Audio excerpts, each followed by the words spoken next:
Esta semana en nuestro recopilatorio de noticias os contaremos sobre el lanzamiento de la aplicación oficial de ChatGPT para Mac, que ahora está disponible para todos los usuarios y trae nuevas funciones interesantes. También os hablaremos del retraso en el lanzamiento del nuevo asistente de voz de OpenAI y las razones detrás de esta decisión que ha generado cierta polémica. Además repasaremos el lanzamiento oficial del nuevo altavoz Beats Pill, analizando sus características y cómo se compara con la competencia en el mercado actual. Os informaremos sobre los cambios que trae iPadOS 18 Beta 2 para permitir los mercados de apps alternativos en la Unión Europea. También os contaremos sobre la acusación formal a Apple por parte de la Unión Europea por violar la ley de mercados digitales y las posibles consecuencias que esto podría tener para la compañía. Y para terminar os hablaremos de las últimas filtraciones sobre el diseño del Apple Watch Series 10, que promete traer algunos cambios, aunque quizás no tan revolucionarios como se esperaba para su 10º aniversario. Muy buenas a todos amigos y bienvenidos una semana más aquí al recopilatorio de noticias de La Manzana Mordida, donde en pocos minutos vamos a resumir lo más importante que ha sucedido alrededor del mundo Apple. Antes de comenzar, ya sabéis, me gusta dar las gracias a los nuevos suscriptores que se van uniendo semana a semana a La Manzana Mordida Plus. Esta semana han sido Francisco y Víctor. Muchísimas gracias a ambos y por supuesto también a los más de 1000 suscriptores que formáis parte de esa increíble comunidad. Si visitáis lamanzanamordida.com podréis suscribiros y disfrutar de un podcast exclusivo que publicamos cada semana, cursos, acceso a nuestra comunidad de Telegram con el resto de suscriptores y podréis ganar regalos fantásticos cada mes, como por ejemplo este Apple Watch Series 9 que regalaremos dentro de pocas semanas a uno de ellos. Y antes de comenzar con el repaso a las noticias de hoy, queremos recomendaros las fundas de nuestro sponsor, Rhinosil. Sus fundas son reconocidas mundialmente por su extrema protección a impactos y ser totalmente personalizables con una gran variedad de colores y estilos para todos los gustos. A la hora de comprar la tuya puedes configurar su diseño e incluso añadirle un estampado de las diferentes colecciones oficiales con las que colaboran, como son Marvel, Star Wars, Pixar, la NBA y muchas más que podéis consultar en su página web. Y si lo preferís, podréis usar el configurador que tienen para haceros la funda a vuestro gusto, con vuestras propias fotos o stickers. Tienen varios tipos de funda. La Solid Suite, que cuenta con un acabado premium capaz de absorber impactos a más de 3,5 metros de altura, por lo que, bueno, si buscas una funda resistente y elegante, este modelo es una gran opción. La Clear, que personalmente es mi favorita, también muy resistente y transparente para poder lucir el color de tu iPhone, y además es resistente al amarillamiento del que sufren este tipo de fundas con el paso del tiempo. La Jelly Tint, que es una funda transparente con colores muy interesantes, fabricada con monomateriales, y este proceso la hace totalmente reciclable, al tiempo que reduce la cantidad de materia prima necesaria para su producción. Y por último, la Mod NX, que cuenta con placas intercambiables traseras, lo que la hace personalizable en todo momento. Y ojo, porque todas sus fundas cuentan con garantía de por vida. Eso significa que si se te rompe la que compres, podrás pedir una nueva. Además, Rhinosil tiene otros accesorios como el Aquastand, protectores de pantalla, fundas para los AirPods, correas para el Apple Watch y mucho más. En la descripción os dejamos el enlace a la tienda de Rhinosil. Echadle un ojo porque os usáis nuestro enlace y al momento de realizar la compra añadís el código manzana24, obtendréis un 10% de descuento. Eso sí, no os lo penséis mucho porque este descuento solo durará 48 horas desde el momento en el que publicamos el vídeo, así que aprovechad. Comenzamos y bueno, tenemos novedades importantes sobre ChatGPT, chicos. OpenAI acaba de lanzar su aplicación oficial para Mac y lo mejor de todo es que ahora está disponible para todos, no solo para los suscriptores de pago. Esta aplicación se integra a la perfección con todo lo que hagáis en vuestro ordenador. Y ¿sabéis qué es lo mejor? Que podréis acceder a ChatGPT desde cualquier parte con un simple atajo de teclado, simplemente pulsando opción más espacio, súper práctico. Pero eso no es todo, la aplicación también permite adjuntar archivos, fotos y capturas de pantalla directamente a vuestras conversaciones. Claro, esto tiene muchísimas posibilidades. Podréis pedirle a ChatGPT que analice un documento o que os explique algo que estéis viendo en pantalla. Es como tener un asistente personal siempre a mano. Y para los que preferís hablar en lugar de escribir, también hay buenas noticias, porque la aplicación incluye su modo de voz para que podáis charlar con ChatGPT como si fuese una persona real. Lo mejor de todo es que la app es gratuita para todos. Claro, si sois usuarios de ChatGPT Plus tendréis algunas funciones extra, pero la versión básica es más que suficiente para empezar a jugar con ella. Podéis descargar la aplicación directamente desde la web de OpenAI. Ya digo, es muy fácil de instalar y de usar, así que si tenéis un Mac, yo que vosotros la probaría. tecnología. Y por cierto, si queréis saber cómo sacarle el máximo jugo a esta nueva aplicación, no os preocupéis porque ya hemos hecho un vídeo tutorial sobre ella hace unas semanas y que podréis encontrar en nuestro canal. Os lo recomiendo porque, ya digo, analizamos la aplicación de principio a fin para que os convirtáis en unos auténticos expertos de ChatGPT en vuestro Mac. Vaya chicos, parece que OpenAI nos ha dejado también con la miel en los labios. ¿Os acordáis de ese impresionante asistente de voz de ChatGPT que, bueno, nos enseñaron el mes pasado? Pues resulta que no lo veremos tan pronto como esperábamos. OpenAI esta semana ha anunciado que van a retrasar el lanzamiento de su modelo avanzado de voz al menos un mes más. Según dicen, necesitan más tiempo para asegurarse de que todo funciona de manera segura y fiable. Dicen que están trabajando en mejorar la capacidad del modelo para detectar y rechazar cierto contenido, además de pulir la experiencia de usuario y preparar pues toda la infraestructura necesaria para que pueda manejar millones de conversaciones en tiempo real. Pero claro, las críticas no han tardado en llegar, porque claro, ¿no os parece un poco sospechoso que OpenAI nos mostrara una tecnología tan impresionante justo el día antes del evento de Google, el Google I.O. 2024? Claro, está más que evidente que, bueno, su estrategia era robar todo el protagonismo y eclipsar a la competencia. Es como si en realidad nos hubieran enseñado un prototipo que en realidad no estaba listo para ser lanzado solo para generar expectación y mantener a todos hablando de ellos. Y oye, que sí, es verdad, es una jugada maestra de marketing si me lo preguntáis. Y claro, ahora nos dicen que, bueno, puede que no veamos esta tecnología hasta otoño. Ojo, que no estoy diciendo que sea malo ser cautelosos con la seguridad, todo lo contrario, pero no puedo evitar pensar que quizás se precipitaron un poco al mostrarnos algo que aún no estaba listo para el público. En fin, habrá que esperar para ver cómo evoluciona todo esto, pero lo que está claro es que cuando finalmente llegue este asistente de voz, promete revolucionar nuestras conversaciones con la inteligencia artificial. No sé, imaginad poder hablar con ChatGPT como si fuese una persona real, captando emociones y señales no verbales. Suena increíble, la verdad. En fin, estaremos atentos a cualquier novedad sobre este tema y decidme vosotros qué opináis. ¿Creéis que OpenAI nos la ha colado un poco con este anuncio tan prematuro? Dejadme vuestros comentarios abajo, que ya sabéis que siempre es interesante leer vuestras opiniones. Y bueno, vamos a hablar ahora del nuevo altavoz Beats Pill, que tal y como os avanzamos en nuestro recopilatorio de noticias de la semana pasada, ya es oficial. Después de años sin lanzar un altavoz portátil, Beats ha decidido volver a la carga con una versión renovada de su icónico Pill, y aunque tiene algunas características interesantes, también os digo que no todo es color de rosa. A ver, empecemos por lo bueno. El nuevo Pill viene con un diseño completamente renovado. Ahora tiene un solo tweeter y un buffer racetrack que prometen, bueno, un sonido más potente y nítido. Además, por fin es resistente al agua con certificación IP67, así que podréis llevarlo a la playa o a la piscina este verano sin preocupaciones. Luego, en cuanto a la batería, también ha mejorado considerablemente, ofreciendo hasta 24 horas de reproducción, y si os quedáis sin batería, con solo 10 minutos de carga tendréis 2 horas de música más. Otra novedad es la inclusión del USB-C, que ahora permite cargar, pues bueno, otros dispositivos o escuchar audio sin pérdidas. En cuanto al sonido, Beats, ya digo, promete graves más potentes y un sonido más envolvente. Sin embargo, bueno, hay que tener en cuenta que estos son los típicos claims de la marca, ¿no? Y hasta que no lo probemos personalmente, pues no podremos confirmar si realmente cumple con estas expectativas.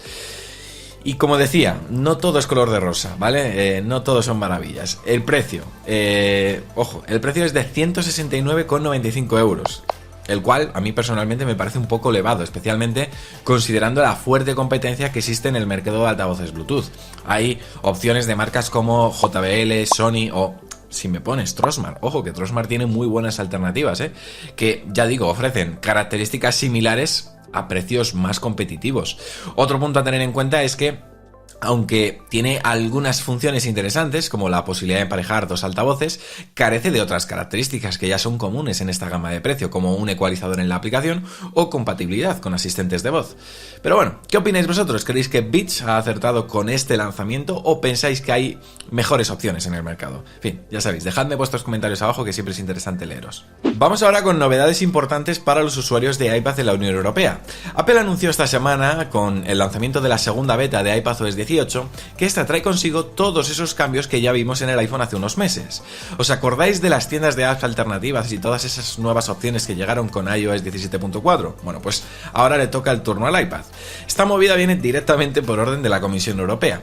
Hace un par de meses decidieron que iPadOS también entra dentro de la categoría de Gatekeeper, según la famosa ley de mercados digitales. Vamos, que Apple no se libra y tiene que abrir un poco más su ecosistema en las iPads también. Y Claro, ¿qué significa esto en la práctica? Bueno, pues básicamente los usuarios de iPad en la Unión Europea podrán instalar apps desde tiendas alternativas, no solo desde la App Store oficial.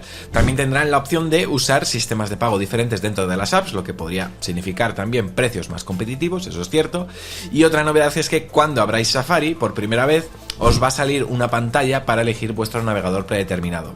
Y por cierto, hablando de navegadores, ahora los desarrolladores podrán usar otros modelos web además del WebKit de Apple. Esto podría traer versiones de Chrome o Firefox más potentes al iPad, que yo la verdad lo espero como agua de mayo.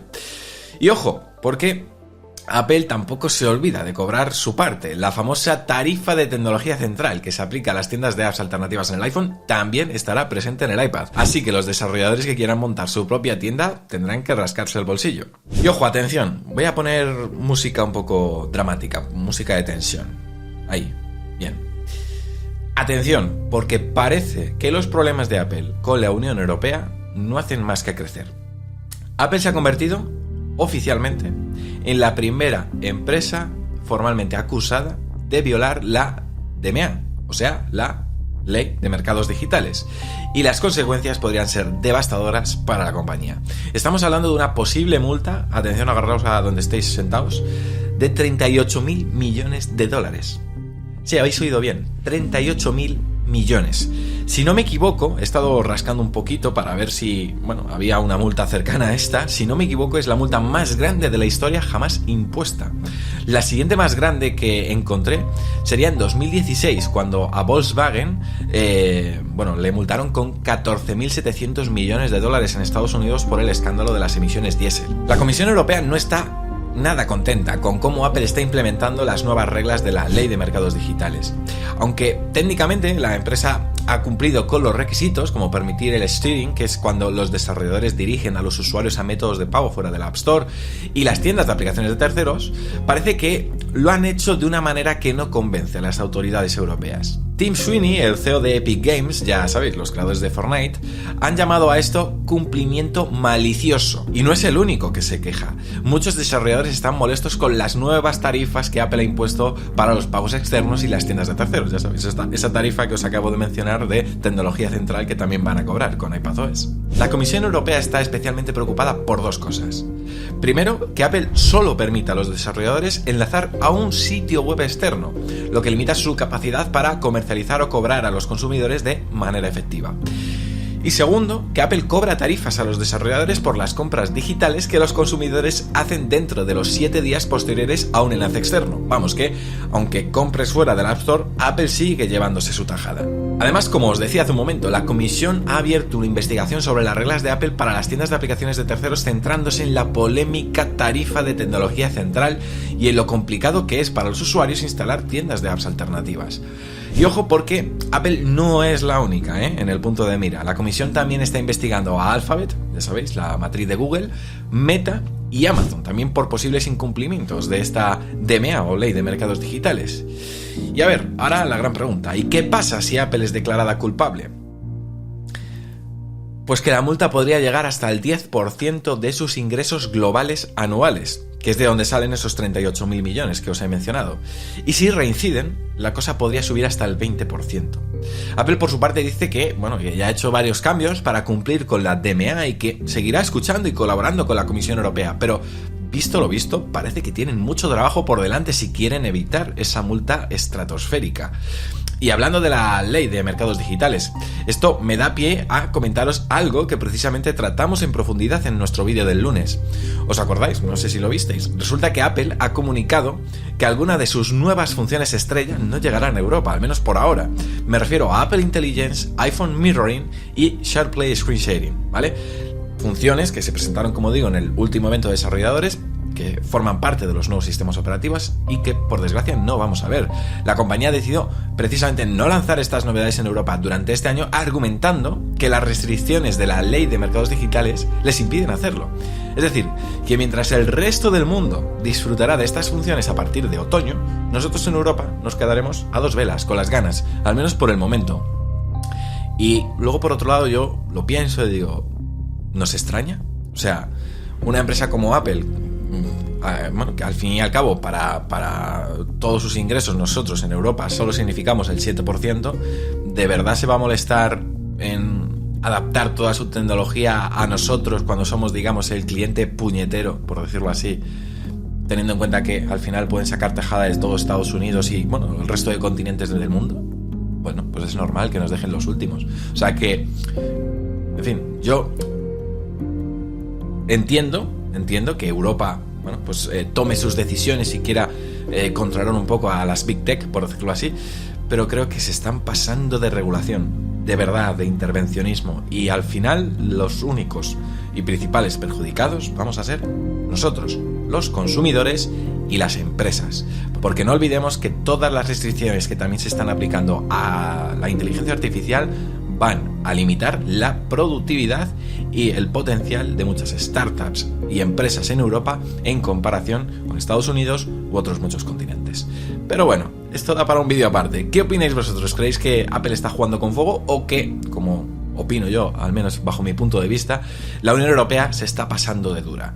En fin, decidme en los comentarios y estaré encantado de debatir. Bueno, dejamos a la Unión Europea tranquila un rato y vamos a hablar del Apple Watch Series 10, y la verdad es que tenemos nueva información y que de confirmarse sería también un poco decepcionante.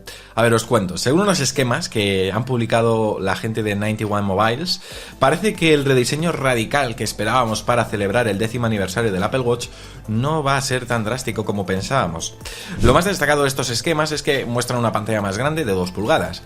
Esta sería incluso mayor que la del Apple Watch Ultra, que tiene 1,93 pulgadas. Pero ojo, que para conseguir esta pantalla más grande también el cuerpo del reloj ha crecido. Según 91 Mobiles, las dimensiones aproximadas serían de 46 por 39,7 por 11,6 milímetros. Esto lo situaría entre la actual Series 9 y el Ultra en cuanto a tamaño.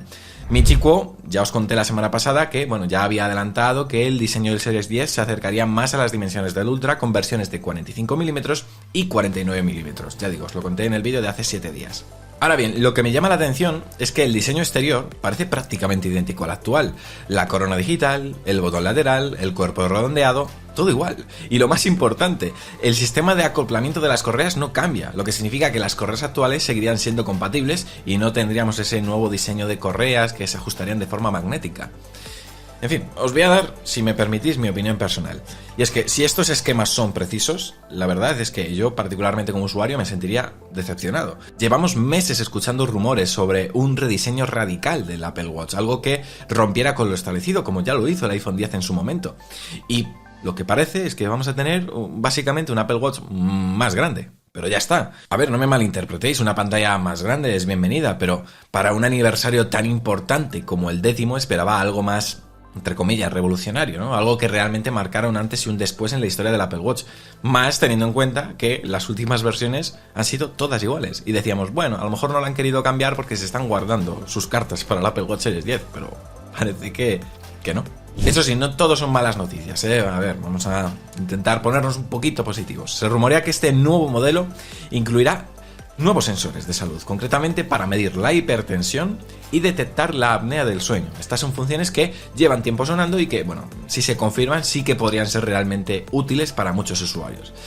En fin, habrá que esperar de todos modos a septiembre, que es cuando se espera que Apple presente oficialmente este nuevo Apple Watch Series 10 junto con el iPhone 16, y hasta entonces, pues ya sabéis, todos son rumores y especulaciones, pero si al final resulta ser simplemente un Apple Watch más grande, en fin, os pregunto, ¿creéis que será suficiente para convencer a la gente a actualizarse?